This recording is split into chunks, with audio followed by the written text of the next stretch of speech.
Hello guys. So if you want to see someone's WhatsApp story without them knowing, so if that's the case, you have come to the right place because today in this video I'm going to show you exactly how you can do that.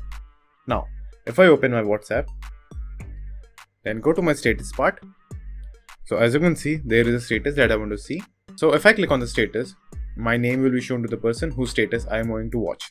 So what you're going to do is just simply go back to chat or just directly click on the three dots at the top right.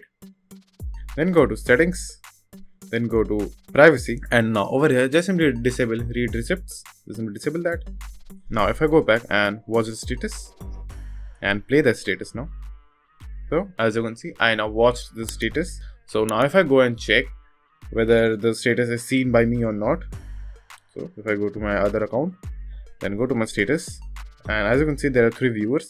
But my main account isn't showing over here. So as you can see, no one will know if you watch the status after disabling read receipt. Now I will go back to my main account.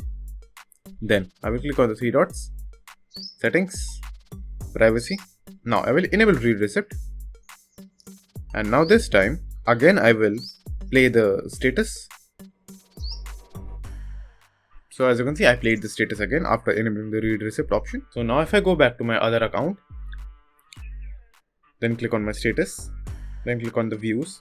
So as you can see, my account is now showing over here. So that's it. And thank you for watching. And do like and subscribe to my channel. And take care.